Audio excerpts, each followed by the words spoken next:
actividad que me parece muy relevante, muy importante, y la continuidad de una relación que establecimos con la Fundación Museo Casa de la Acuarela. Recuerdan, el año pasado tuvimos una muestra que se llamó Cumbres de Arte, que eran básicamente paisajes con acuarela de diversos lugares de Chile. El hilo conductor era pan, cerro, paisajes de altura. En esta ocasión, y especialmente para mí, es muy importante porque la muestra que tenemos en la sala es de arquitectos acuarelistas. Hay 60 obras de arquitectos chilenos que han retratado y han pintado una serie de temas totalmente diversos que después van a poder entender cuando hay una explicación específica sobre esta muestra. Gracias a Micaelina Campos, que está aquí, después la van a conocer en la presentación, que es la presidenta de la Fundación Museo Casa de la Acuarela, y sus colaboradores directos, Juan Manuel Martínez, que es el curador de esta exposición, y Soledad Benavente, hemos podido, tanto la del año pasado como esta, poder tener esta muestra aquí en Valdivia, que realmente es tremendamente interesante. Para los arquitectos, el hecho de poder plasmar en algún dibujo, en situaciones, es algo que lo aprendemos desde tal vez el primer año de la universidad. En el caso nuestro, que ya tenemos varios años en esto, cuando entramos a la universidad, Micaelina, éramos compañeros de universidad,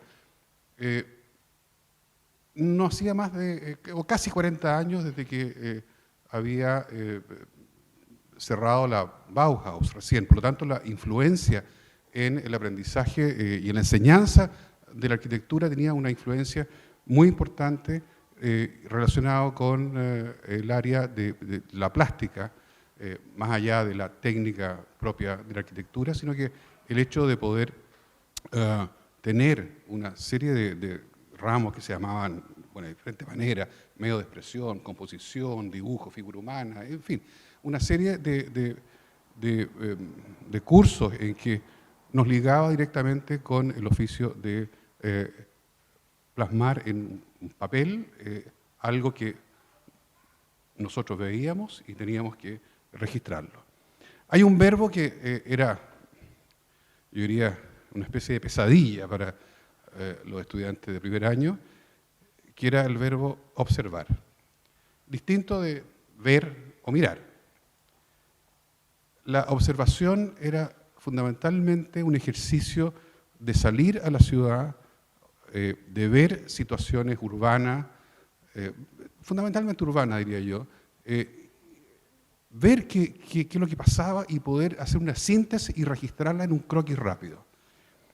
La pesadilla eran las tareas que nos daban de un día para otro, que había que llegar con 100 observaciones y su respectivo croquis, de la Plaza de Armas de Santiago, de la Estación Central, del Mercado Central, de Providencia, en fin, de los lugares en que, más diversos en que uno tenía que hacer este ejercicio de salir y poder registrar. Por lo tanto, esa conexión de observar, analizar, hacer una síntesis, que el proceso finalmente pase por todos los cables que tenemos, por el brazo y finalmente a través de un lápiz, una lapicera, registrarlo en un papel, era algo que para nosotros era una cosa muy importante para después aplicarlo en los ejercicios de proyectos académicos y, por supuesto, en aquellos que más adelante nos tocó como profesionales. Esto de observar tiene mecanismos que, desde el punto de vista de la neurobiología, queremos que también participen el área de de biología del Centro de Estudios Científicos en esta muestra que es netamente artística. Y para eso queríamos que una de las investigadoras del Centro de Estudios, Camila Navia, les pueda contar brevemente cómo es este mecanismo de la percepción de una obra de arte y qué es lo que pasa con nosotros desde el punto de vista fisiológico y biológico. Así que voy a dejar sin más a Camila para que les cuente esta interesante charla.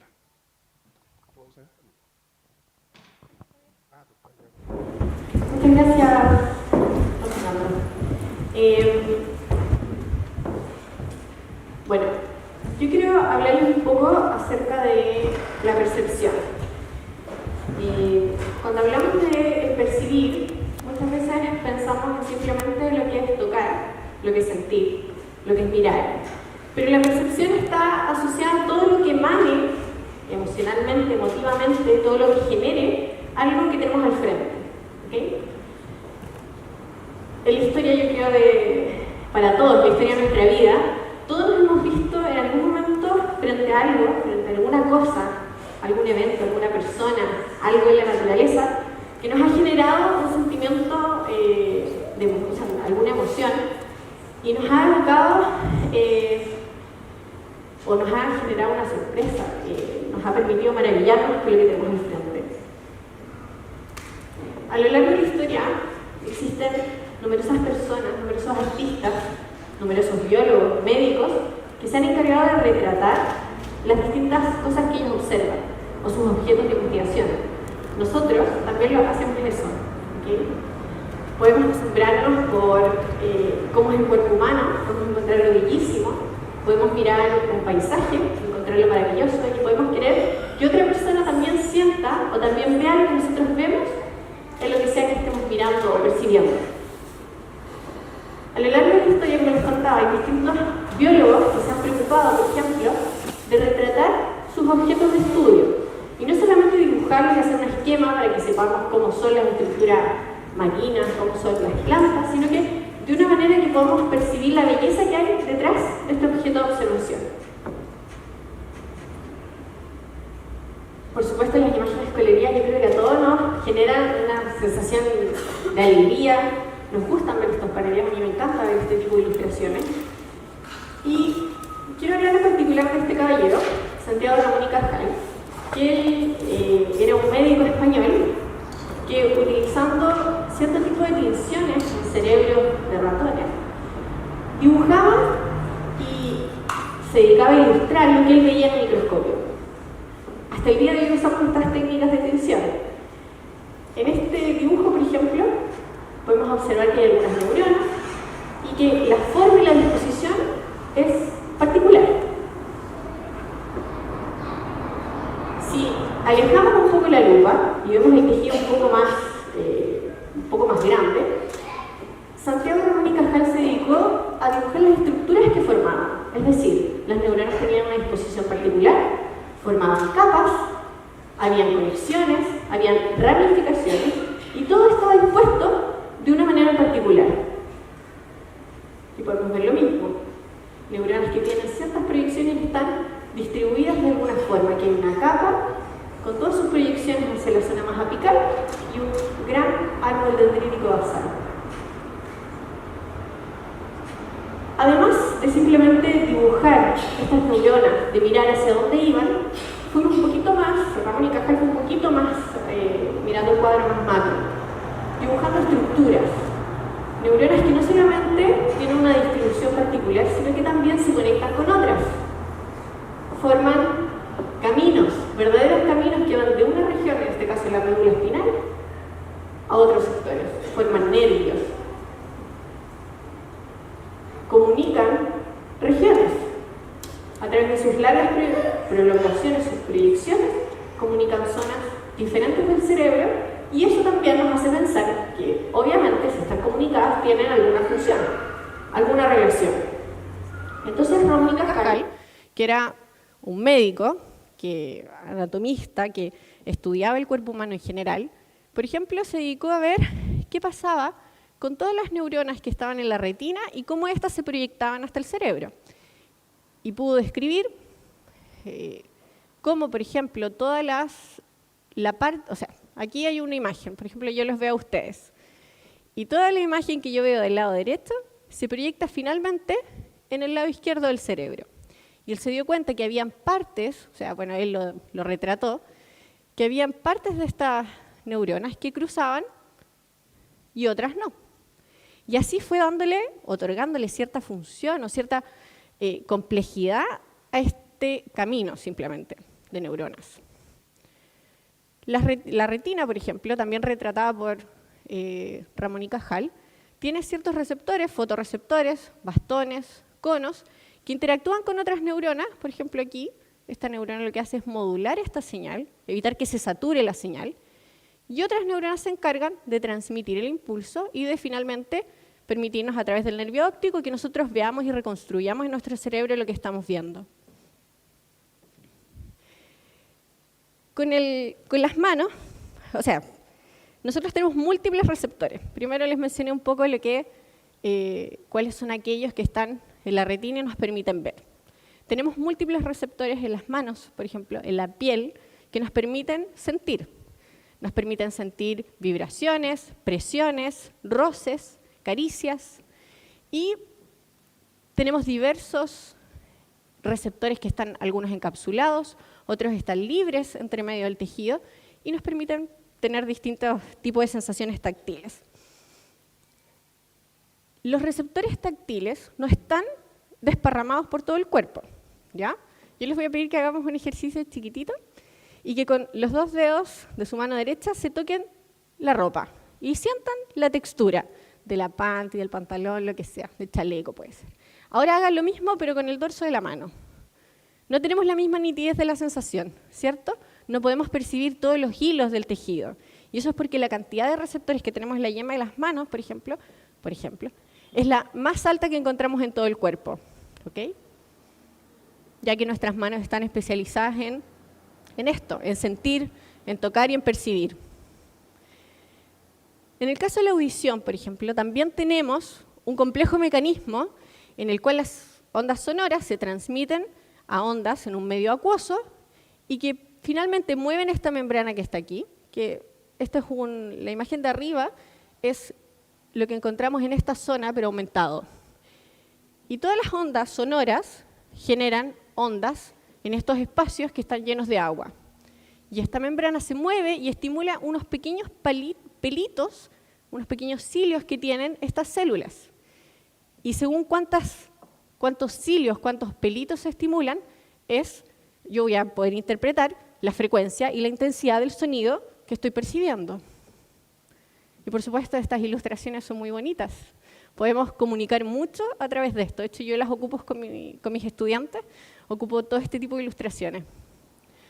Entonces, lo que yo quiero comentarles y comunicarles a ustedes es que la percepción es una interacción entre el medio y distintos receptores que uno tiene y que generan una sensación. Pero esta sensación está completamente intervenida, completamente, ¿cómo se puede decir?, condicionada por la experiencia. Todos tenemos los mismos receptores, todos tenemos las mismas estructuras biológicas, pero no todos vemos lo mismo ante un objeto. No todos vemos lo mismo cuando miramos una obra de arte. El arte busca generar una respuesta. ¿Okay? El arte, cualquier dibujo, cualquier manifestación artística, busca generar una respuesta, busca comunicar algo. Y obviamente a través de los elementos perceptivos que todos tenemos. Nosotros podemos percibir algo, solamente mirarlo, entender qué es el concepto, entender qué es un barco. Como también podemos quizás darle un significado, decir esto es un barco, aquí hay agua, esto se parece mucho a algo que yo vi alguna vez. Pero también puede generar una emoción. Yo puedo mirar esto y recordar, por ejemplo, cuando tuve un viaje maravilloso y vi el mismo tipo de barcos y me genera o emana en mí la misma emoción que yo sentí en ese momento. Y finalmente el arte también puede generar una respuesta. Yo puedo ver algo, puede tener tal significado y tal peso emocional para mí que yo puedo ponerme a llorar, por ejemplo. me puede doler la guata, me puedo apretar entera cuando veo un cuadro y estar maravillada con eso. Existen distintos recorridos, distintas conexiones neuronales que nos permiten experimentar este tipo de percepción. Yo puedo, por un lado, recorrer algunas vías, que no vamos a ahondar en eso, que me permitan darle un sentido a lo que yo estoy viendo, darle un contexto. Pero también hay otras que me permiten generar una emotividad, una emoción asociada a lo que yo estoy viendo. Entonces, como decía don Fernando recién, no nos quedemos solo en ver una obra, sino que tratemos de evocar esa emoción, tratemos de escarbar un poco en los recuerdos, en la memoria, en la experiencia, démonos un tiempo para mirar las obras, de manera que podamos observar y que podamos percibir lo que tenemos al frente con una experiencia completa. Así que esa es mi invitación para ustedes, que no solo veamos, sino que observemos y tratemos de percibir por completo lo que tenemos. Eso. Muchas gracias.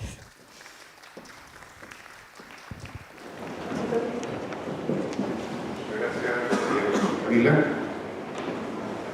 La verdad es que cada uno de los dibujos que vimos recién puede perfectamente estar colgado en una exposición realmente maravillosa.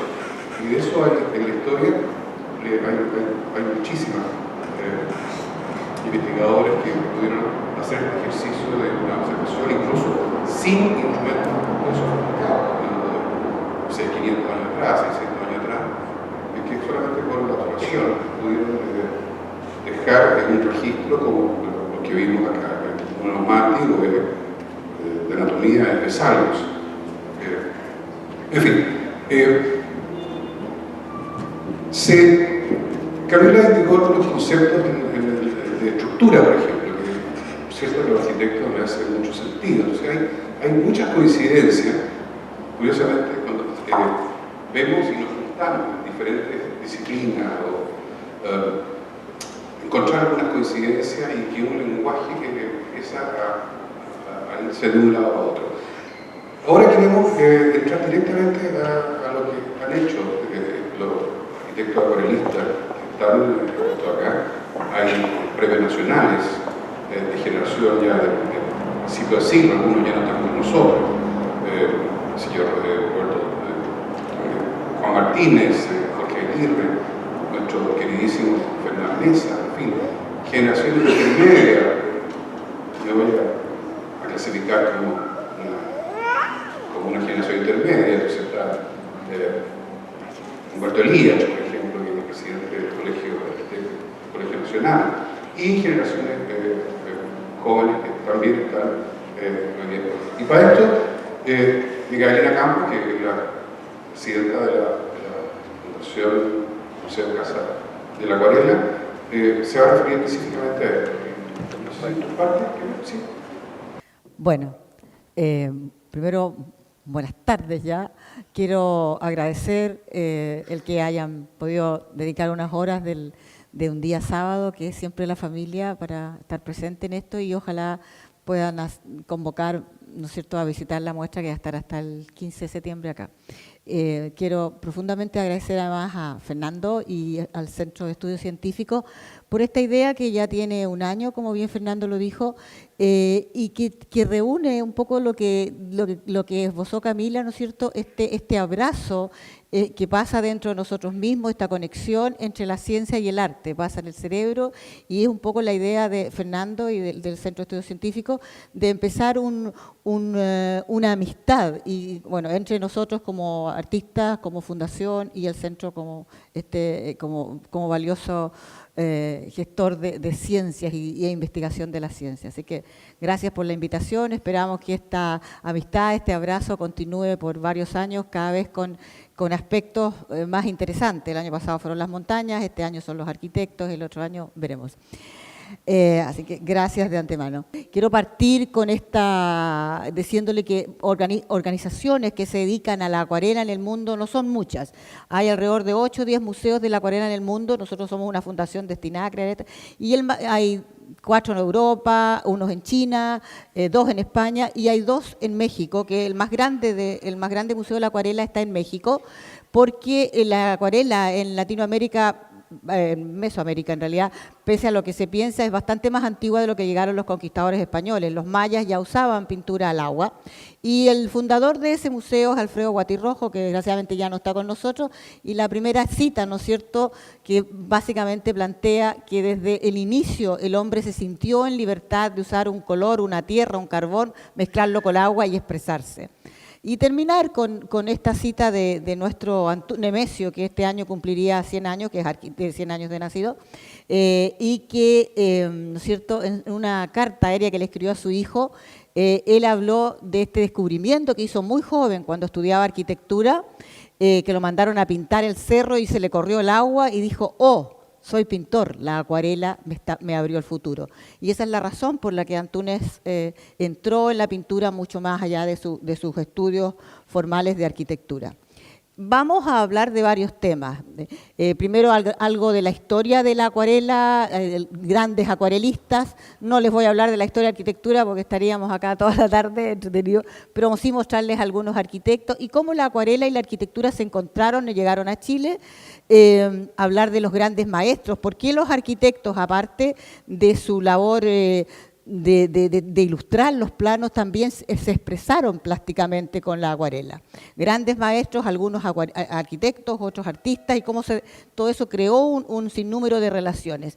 Y les voy a, dentro de lo que es esta presentación, quise darle cómo también algunos de nuestros artistas, e incluso un artista valdiviano muy conocido, se expresaron a través de la acuarela, expresaron la vivienda a través de la acuarela. Y finalmente contarles algo de lo que es la exposición y sus artistas. ¿No es cierto? La acuarela es la primera expresión plástica que tuvo el hombre, porque tomó agua, pintó con tierra, y ya tenemos en las cavernas, ¿no es cierto?, expresiones en las cuevas de expresiones artísticas, expresiones plásticas. Acuarela viene del latín aqua, ¿no es cierto?, y básicamente son pigmentos, y está hecha de pigmentos hidrosolubles, o sea que se disuelven en el agua y que se aglutinan con goma arábiga y con miel. O sea, originalmente es un producto muy sustentable, no tiene tóxicos. Bueno, ahora hay algunas acuarelas que sí tienen tóxicos, pero en general no debiera tener tóxicos y se puede trabajar de una forma muy sustentable, que es como el enfoque que le damos a nuestras vidas de ahora en adelante, ¿no es cierto? Y la principal característica de la acuarela es la transparencia y su luminosidad. Algo de la acuarela, como les decía, la acuarela acompañó al hombre desde los primeros tiempos y los antiguos egipcios disolvían lapislázuli para hacer pinturas al agua, y de hecho se encuentran en las pirámides. Ellos creían mucho en la vida, la afterlife, la vida después de la muerte, entonces creaban estas escenas para que acompañaran a los muertos en el tránsito por la barca de, sobre todo a las personas que tenían muchos medios, ¿no es cierto?, en la barca de la muerte hacia el otro mundo, y pintaban escenas de su vida cotidiana o de lo que esperaban ver con pinturas al agua, ¿no es cierto?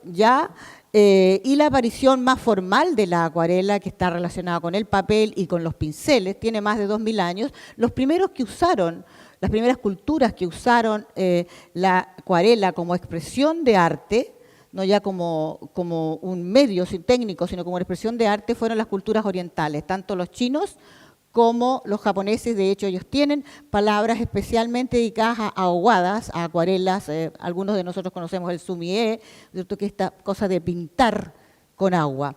Y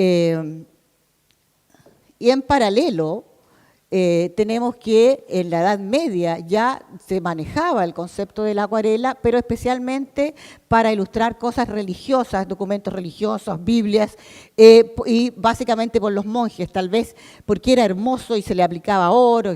Después, en el Renacimiento y en el periodo barroco, se empezó a ilustrar los grabados con acuarela, y llegamos a Alberto Durero, el gran alemán que es considerado el primer acuarelista, que usó la acuarela más que como una ilustración de un grabado, un dibujo, sino que como un concepto. Y en paralelo estaban los mayas y los teotihuacanos, antes que llegaran los españoles, 1500 años atrás, que ellos pintaban. De hecho, en algunas pirámides mayas aún hay ilustraciones de un poco lo mismo que hacían los egipcios, la vida, el tránsito hacia la muerte, pintados con pigmentos al agua. Y además, cuando llegaron los españoles, ellos relataron su historia en lo que se llaman los códices, que los europeos se los llevaron a Europa, y bueno, ya hay alrededor de 12 códices mexicanos dando vueltas por el mundo que los pintaron los aborígenes, pero para los nuevos conquistadores. Son unas piezas maravillosas. Entonces tenemos que llegamos al siglo XVIII, donde se produce el gran auge de la acuarela, básicamente de la mano de Turner y Constable, donde sí ellos empezaron a tirar agua, a echar el pigmento ya no algo apretado, algo suelto, algo luminoso.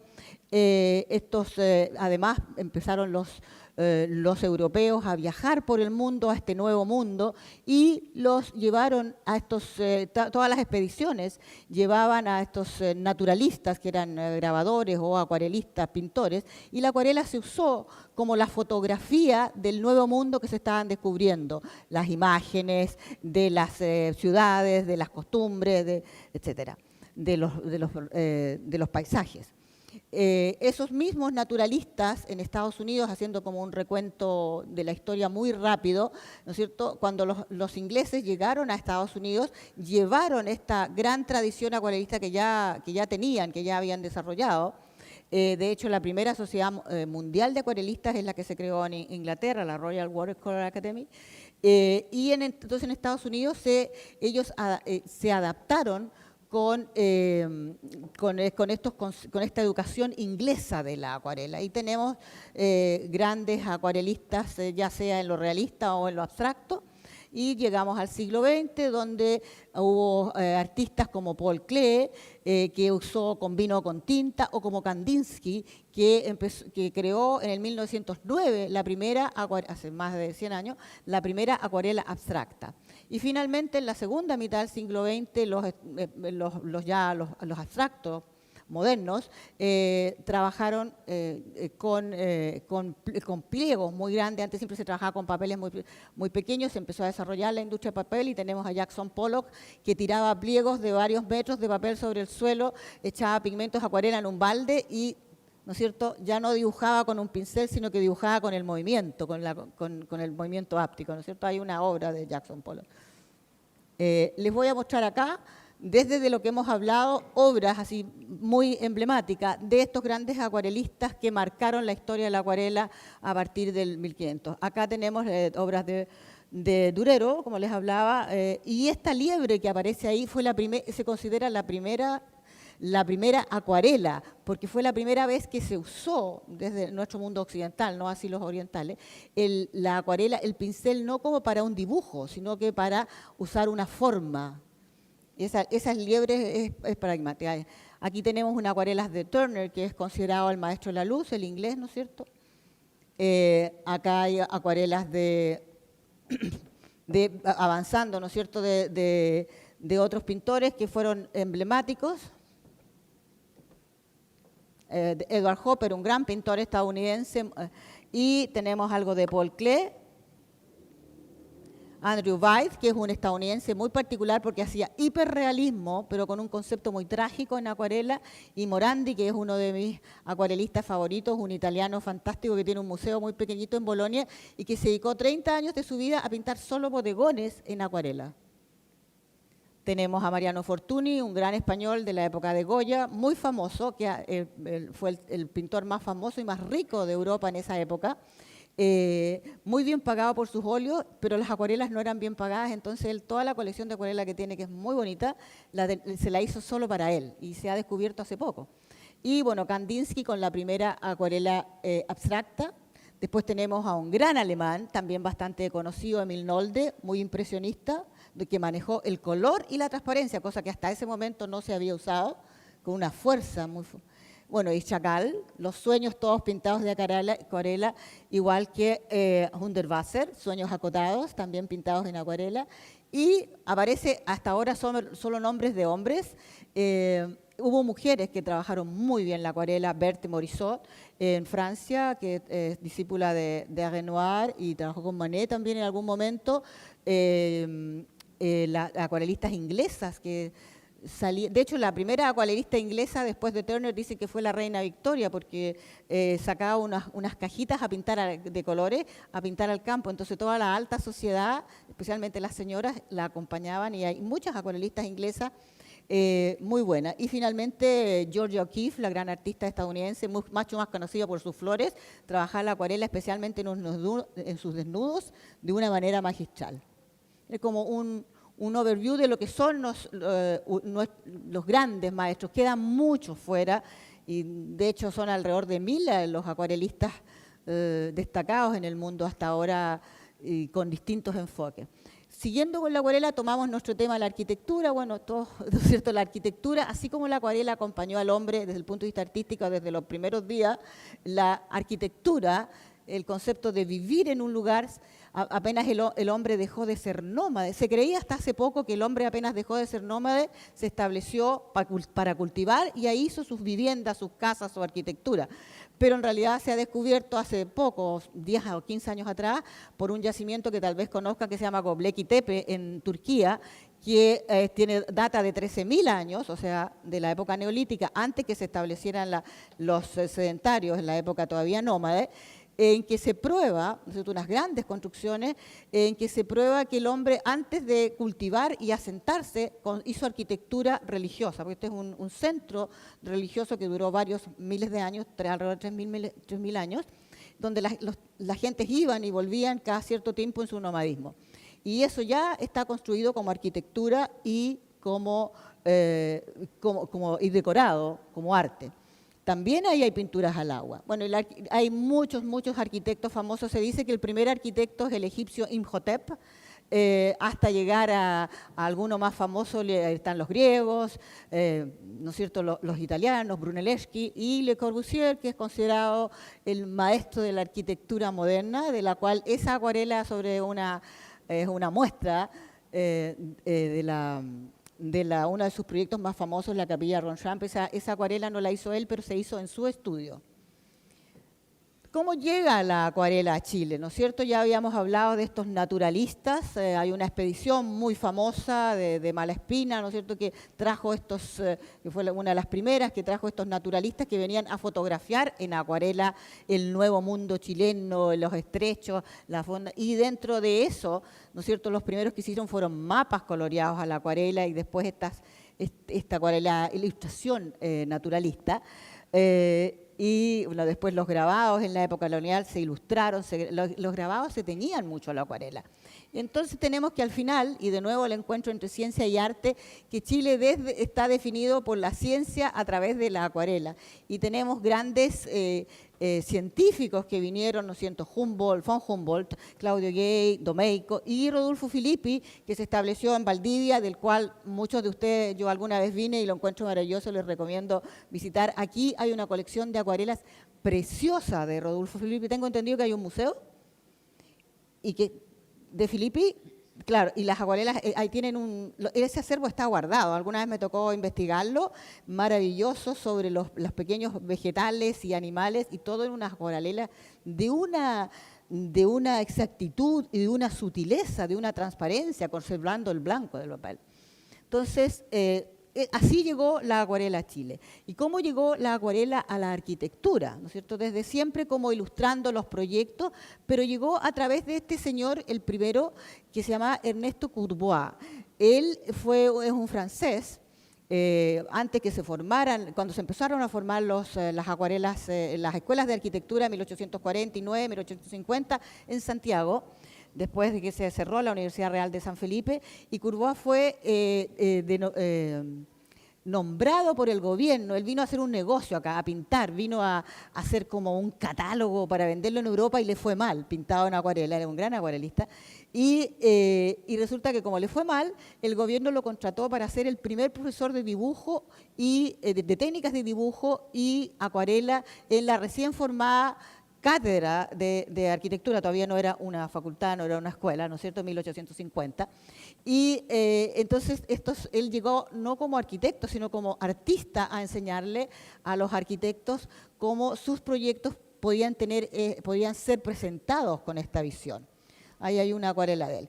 Y entonces tenemos que los grandes maestros de los arquitectos como acuarelistas fueron, partiendo de Curvá, Alfredo Benavides, que fue el primer arquitecto, nombrado arquitecto de gobierno, titulado acá, y después en la Católica, bueno, Juan Francisco González, uno de los 4 pilares de la arquitectura. Muchos de los arquitectos, sobre todo de la Chile, estudiaron, se escapaban al Bellas Artes en 1890, en los primeros años de 1900, a estudiar con Juan Francisco González, que tenía estos talleres abiertos que no cobraba, donde recibían.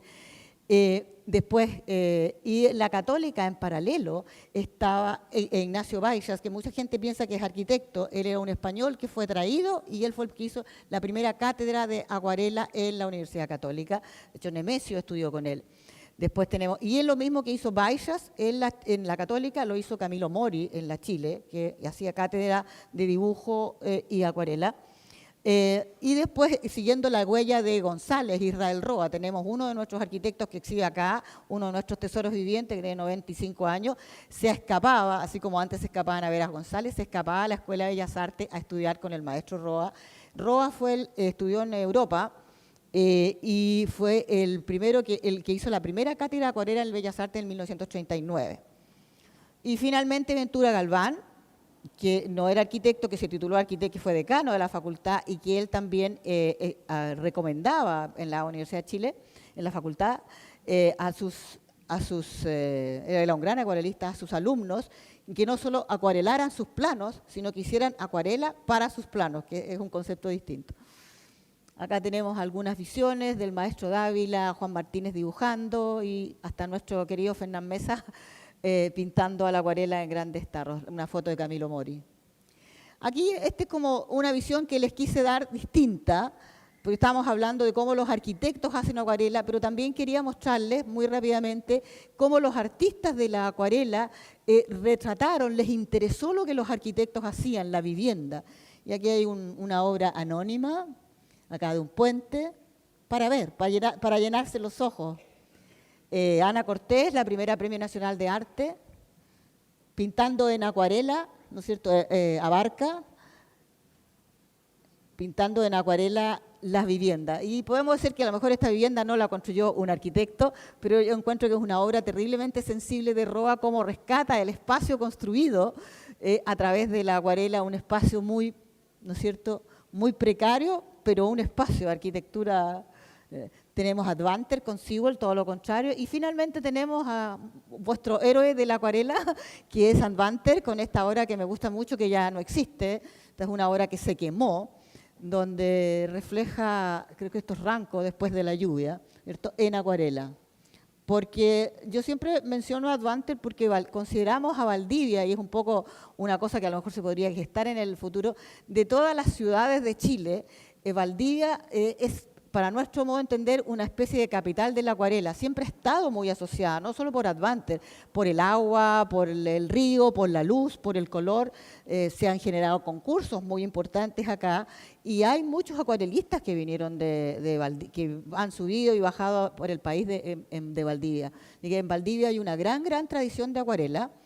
Y bueno, aparte de Advanter, como les decía, hay otros, y a lo mejor algo que se podría hacer en el futuro es como asociar a Valdivia con la acuarela, más allá de un concurso en particular, sino que hay 2 acuarelistas mujeres buenísimas acá. Entonces, eso como sugerencia. ¿Cómo entonces? Ahora finalmente vamos a hablar de nuestra exposición, Agua y Espacio, Arquitectos Acuarelistas. ¿Cómo se gestó? ¿Y qué es lo que es esta exposición? Esta exposición es una hebra de algo que puede crecer mucho. Cuando nosotros la primera vez que inauguramos, ha itinerado en varios museos, y la primera vez que inauguramos, en la misma inauguración dijo, oye, mi abuelito o mi bisabuelito en 1890 o 1910 era un gran arquitecto acuarelista. Después descubrimos un sacerdote que era arquitecto y acuarelista. Y aún así, o sea, en esta exposición no son todos los que están, y infelizmente hay muchos, esperamos que alguna vez se haga una segunda etapa, cada vez más, hay mucha gente joven que está trabajando la acuarela. Entonces, esto es como una hebra para donde faltan, para desarrollar algo más grande. Este proyecto lleva más de 3 años, Juan Manuel, me parece. lo curó Juan Manuel Martínez. Originalmente hicimos una convocatoria muy formal a través del Colegio de Arquitectos, las distintas facultades de arquitectura de la Católica, de la Chile, Valparaíso, Talca, acá también se invitó, y llegaron más de 400 obras. Y el proceso curatorial, la OA, que es la Asociación de Oficinas de Arquitectura también, y con el gran apoyo del Colegio de Arquitectos. Y llegaron más de 400 y tantas obras, de las cuales se preseleccionaron alrededor de 100. Y lo que ustedes van a ver en estas 60 obras es la última selección, ha habido muestras pequeñas, etcétera. Entonces, la selección incluye, como lo decía Fernando, varios premios nacionales de arquitectura, y la muestra estuvo en el Museo Andino de la Viña Santa Rita en Santiago, en el Centro de Interacción de la Universidad de Talca.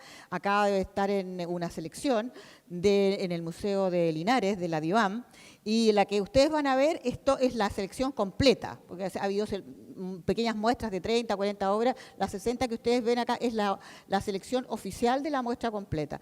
Que obviamente incluye todas las personas seleccionadas, y el gran valor de esta muestra es que la mayoría de estas obras son inéditas y especialmente en el caso de los arquitectos fallecidos, pertenecían a colecciones familiares que no estaban guardadas. Entonces, en esta exposición además tiene el valor del rescate de la memoria, que es algo que nos interesa cada vez más. No solo somos para adelante y no lo que vimos hoy, sino que fueron ellos, ¿no?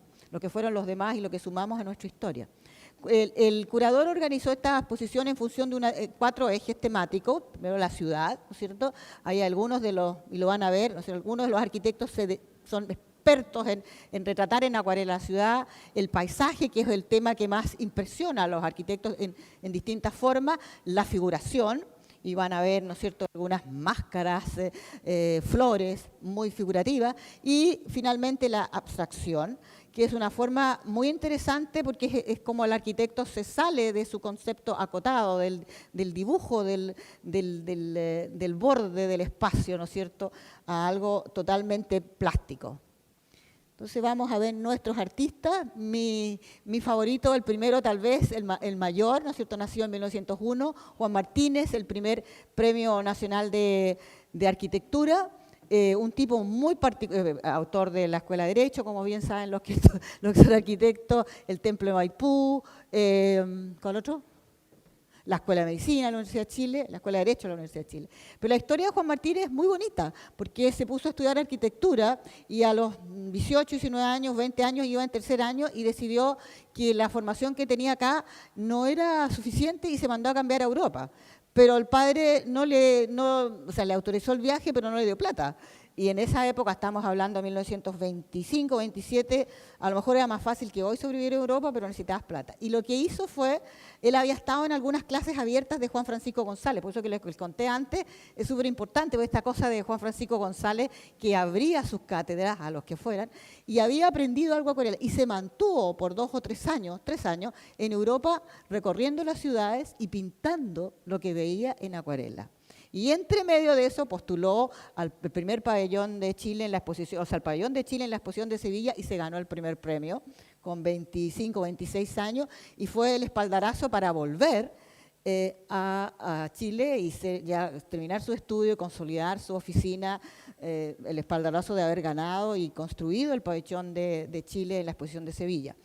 Estas vistas tiene una serie estas son especialmente unas vistas sobre Venecia. Él es un adelantado en cuanto a acuarela, porque si ustedes se fijan, no dibuja primero con lápiz, sino que pinta lo que ve, las fachadas, los espacios, las calles. Tiene unas vistas de Estocolmo maravillosas. Y toda esta obra, como les decía, está guardada en la familia, colgada él falleció bastante temprano, a los 75 años, en el 77 me parece, y está colgada en los muros de la casa de una de sus hijas, que también ya son bastante mayores. Entonces, el traer y el poder exponer esto es recuperar una memoria. Hay mucha obra de él en internet, pero lo que ustedes van a ver acá son un tesoro, una joya. Como digo, mucha agua, mucho color, mucha luz. Rescata como Turner la luz de Venecia 3 siglos después. Después tenemos a Jorge Aguirre Silva. Ahí sí está bien, mira. Jorge Aguirre Silva, otro Premio Nacional de Arte. que a pesar de que su arquitectura es bastante alemana, ¿no? Bastante muy influenciada por la arquitectura alemana, su acuarela es totalmente libre, luminosa, es su otro yo, su otra cara. Eso es también una cosa que está guardada entre papeles amarillos y cosas así. Después tenemos a Fontecilla, de la Católica, ¿no es cierto?, que también se ganó una beca para Europa y pintó muchas ciudades con un estilo totalmente diferente a Juan Martínez, y pintó el campo, que ellos vivían en las majadas de Pirque.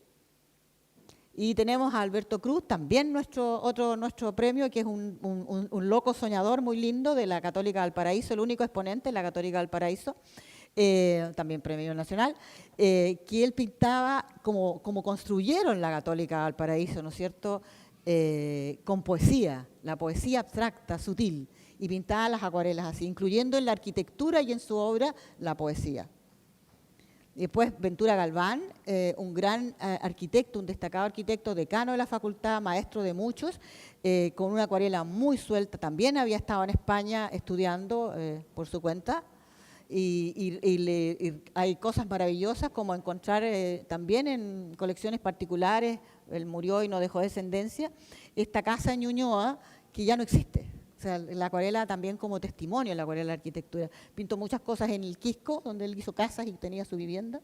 Y después tenemos a nuestro querido Nemesio, este loco lindo, también, ¿no es cierto?, que definitivamente abandonó la arquitectura y se derivó a la pintura, y todo por estas clases que hizo con el maestro Baixas, como les contaba, pintando en el Cerro San Cristóbal cuando el Sheraton no existía, y que se le corrieron las rocas del Cerro Santa Cristóbal, y dijo, pucha, ahí le encantó esta cosa que el agua formara el espacio, formara el paisaje, y se dio cuenta que la acuarela le mostró el futuro y dijo, fue la primera vez, y lo cuenta en su carta aérea, cuando las dos primeras acuarelas que se le chorrearon, y dijo, aquí hay algo, yo soy pintor. Y produce mucha emoción. Él trabajó también, como lo saben, con muchas técnicas, con muchos grabados, fue un gran gestor cultural, difusor cultural, por todos conocido. Y después tenemos de la Católica, esto es bien interesante, porque tuvo una familia de arquitectos, el padre, premio nacional, y el hijo, que todavía está vivo, que como familia ambos pintaban, hicieron acuarela, hicieron arquitectura, con un estilo totalmente distinto. Y aquí tenemos lo que llamamos nuestros tesoros vivientes. Francisco Hijo, este fue alumno de Roa, de Camilo Mori y también de Ventura Galván. Él tiene 94 años, creo, está totalmente lúcido, y una forma de trabajar la acuarela muy, muy sutil, muy ensoñada, con mucha aguada, muy transparente, trabaja principalmente paisajes sureños. Otro tesoro viviente, Calico Marner, Carlos, Calico para los que lo queremos, los que fuimos alumnos de él, que es el primer arquitecto, primer acuarelista abstracto que tenemos en Chile. Trabaja el húmedo sobre húmedo, que es una técnica donde el papel, que es lo que vamos a hacer un poco en el taller mañana, la técnica más contemporánea que se usa, que el papel se mete en una batea de agua y sobre esa agua que está aún sobre el papel se pinta. Hay que tener un control muy grande. Y él trabaja mucho estas atmósferas y trabaja la abstracción. Calico está completamente sano y bien y todavía pintando, expuso hace 6 meses, él vive en México, pero viene a Chile a exponer. Y tenemos a Fernán, que desgraciadamente ya no está con nosotros, gran maestro de generaciones, no hay arquitecto que no haya pasado por estudiante de arquitectura que no haya pasado por la Universidad de Chile en los últimos 40, 50 años, que nos adore a Fernán, hacía medios de expresión. Y ahí te dejaba expresarte y él te forzaba a expresarte. Trabajó mucho la acuarela, pero en combinación con otras cosas, con pinturas sobre papeles volantines, todo lo que se podía, todo es libre. Y esta es lo que mostramos acá, son unas obras inéditas guardadas, la obra de Fernán se ha perdido mucho, no tenía heredero, y hay una persona que tiene algunas obras muy bien guardadas, porque al trabajar sobre papeles volantines o papeles muy finos, se ha ido perdiendo el color. Estas obras están en perfecto estado, parte de la serie Máscaras, que son 18. Después tenemos a José Kovacevic, que desgraciadamente tampoco está con nosotros, que José, el Pepe, se movió, aquí uno de los arquitectos de la UNTAC, lo que es el Congreso también, ¿no? Se movía en los paisajes semi-abstractos, fue alumno de Hardy Bistúa, uno de los grandes educadores de acuarela, y de Lea Kleiner, que fue la impulsora en el húmedo sobre húmedo. La Montserrat Palmer, pocas mujeres, pero muy valiosas. Montserrat es una mujer muy particular, porque la Montserrat fue la que abrió el debate y la investigación en arquitectura, puso la arquitectura y los arquitectos chilenos, por lo menos en el contexto latinoamericano, creó y apoyó la revista Arquitectura la Primera, que mostró lo que era la arquitectura chilena. Ella estudió en la Católica, la echaron de la Católica, después terminó en la Chile, la echaron de la Chile con el golpe militar y fue al final decano de la Católica. La obra de Montserrat, que ella fue una gran... Solo usaba la acuarela para expresarse, más que ilustrar sus planos, de una soltura. También trabajaba en húmedo sobre húmedo muy temprano, y su obra es totalmente desconocida. Ella tampoco tiene heredero, ya está muy enferma, y estas obras están en manos de algunos amigos, y la Católica tiene una serie de obras, alrededor, ¿cuántas, Juan Manuel? ¿Como 80? O 70, 80, y están cerradas, nadie las ha visto, no las han investigado todavía, ellas donaron esa obra. Entonces, esto también es parte de un rescate patrimonial, y Montserrat, ya ha habido algunos homenajes a ella. De hecho, hace poquito la Universidad de Chile la nombró con una medalla, hace como un mes atrás, pero toda la obra en acuarela de Montserrat, que es muy interesante, es totalmente desconocida. Hay mucho trabajo por hacer. Después tenemos a Alfredo Recart, también de la Chile. Trabaja mucho la acuarela con influencia inglesa de la época de Turner o Constable, y a Rosita Guzmán, también de la Chile, me parece, que trabaja la abstracción en una forma... Estas son unas obras sobre Humberstone. Fueron a Humberstone y pintaron Humberstone, y estas son las rescas oxidadas de Humberstone en acuarela. O sea, la visión que tiene de la abstracción es muy interesante. Y quiero terminar, porque estamos hablando de gente que o no está con nosotros, o que nació en los 40, en los 50, tal vez para muchos de nosotros ya eso es un pasado bastante. Pero tenemos que ahora, después del gran auge y tal vez un poco abandono de la acuarela en la arquitectura por el gran uso de los medios digitales para construir los planos, los AutoCAD, etcétera, etcétera, ha habido un reencuentro, una vuelta de los arquitectos, y sobre todo los arquitectos jóvenes, a expresarse mucho más allá de un plano, mucho más allá de su propio trabajo en acuarela.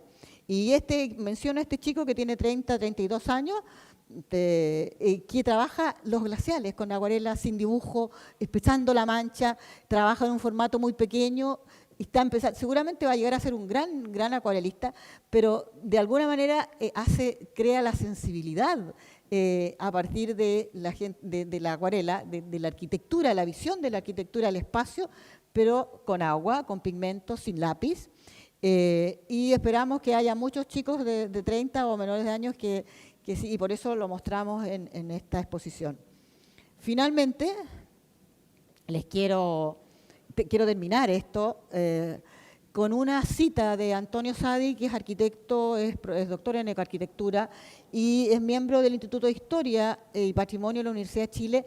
Él es acuarelista también, no quiso participar en la muestra porque sentía que él no estaba para estar en conjunto con las muestras, tiene unas acuarelas muy bonitas, pero hizo uno de nuestros textos que pueden ustedes leer cuando vayan, pero es muy bonito lo que dice, porque dice cuando el arquitecto, ¿no es cierto?, y esta es con lo que intenta transmitir la emoción, que es un poco lo que hablaba Camila, la emoción que nos produce un color preciso, la mancha, el controlar el derrame perfecto del agua que envuelve el pigmento y crear algo, los arquitectos rozamos la felicidad. Esa frase, que es muy emocionante, quiero con ella terminar, darles las gracias y esperar que esto sea, como les dije, el primero de muchos pasos para descubrir mucho más arquitectos, acuarelistas y tal vez en otras profesiones también. Eso, gracias.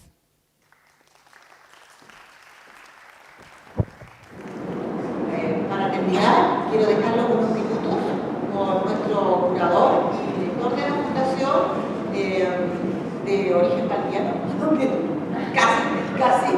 Tiene su familia acá y que ha sido un gran apoyo en nuestra mano derecha, parte de la construcción, parte del enfoque, que les va a contar un poco más de nuestro proyecto.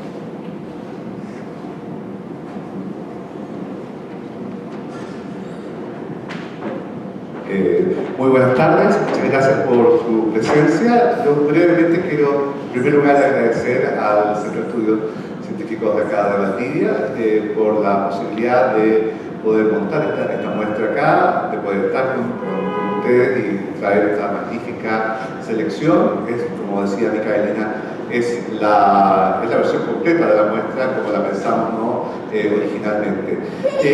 Dos cosas que son quizás lo que a mí también personalmente me mueve, digamos, en este trabajo. Hace varios años con la Fundación Museo Casa de la Acuarela hemos tratado de relevar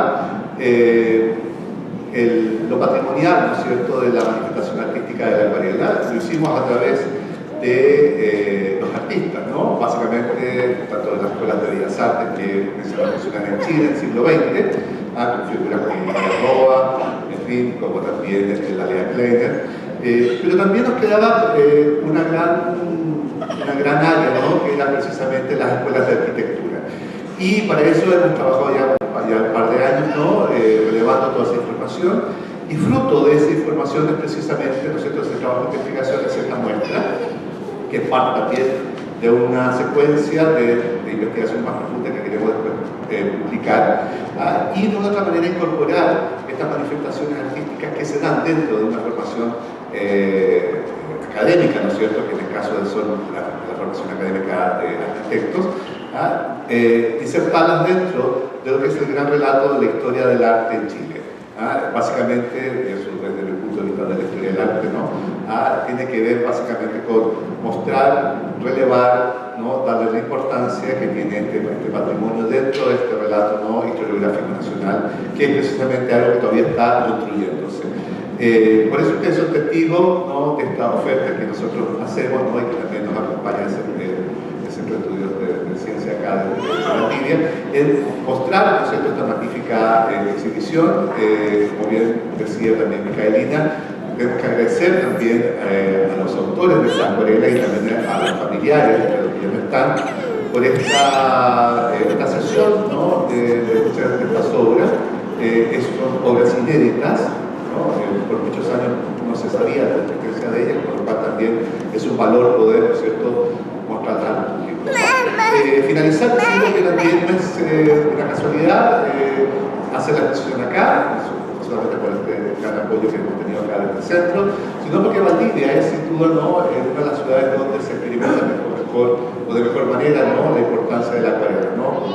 Dos grandes acuarelistas como Betel Maya y Ambarte, y bueno, toda la gente que sigue la práctica de la acuarela realmente que se hace en nuestra ciudad. Entonces, por lo tanto, es claramente una posibilidad, ¿no es cierto?, de poder contemplar y hacer un homenaje también a ello. Un homenaje también a una persona, siempre hemos conversado también con la Fundación, a una arquitecta, Monserrat Palmer, precisamente. Tenemos aquí solamente una obra de su gran patrimonio, ¿no?, en la exhibición. Yo creo que es precisamente homenajear a una persona que es una gran formadora, una gran investigadora, y también una gran productora de una acuarela que buscaba también un lenguaje artístico personal. Y bueno, finalizar, ¿no?, invitándolos a ver esta muestra, tomando las palabras, ¿no?, de Fernando y de Camila, que es invitar a observar esta muestra, observar estas obras, pero no solamente observarlas, sino también contemplarlas, ¿no? El artista, cuando toma su hoja y aplica los colores, precisamente lo que primero contempla es lo que va a ver y lo que quiere poder, ¿no es cierto?, transmitir. Y eso es un poco lo que queremos invitar, agradecerles también por su presencia, agradecer también por esta iniciativa y nada, muchas gracias.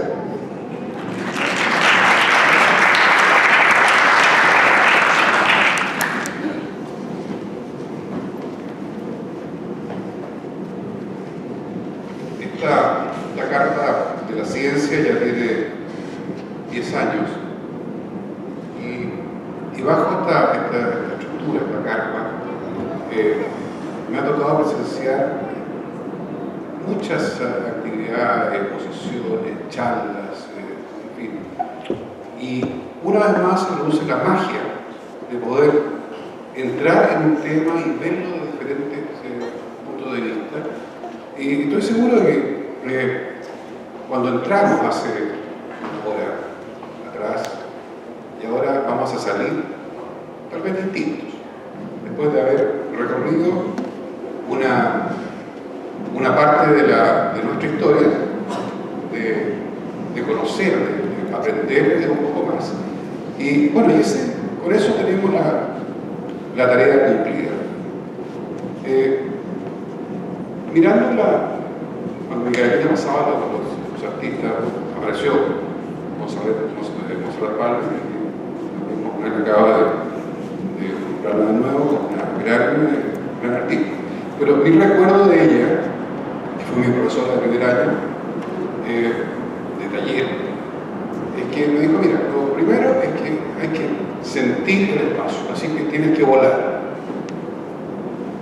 Entonces dije, ya, o sea, trataré de hacerlo, pero no, tienes que volar de verdad. Tienes que subirte a un planeador y tirarte paracaídas. Obviamente no lo hice. Mi mayor aproximación fue sobre una renata, una cosa así. Y la verdad es que ella siempre planteaba desafíos que eran inmensos, los cuales uno siempre trataba de alcanzar. Yo tengo un gran recuerdo de ella y, bueno, ustedes van a ver lo que ella hizo y los otros artistas también y arquitectos. Lo que no mencioné es que esta muestra tiene tres patas. La primera es esta, una muestra. He podido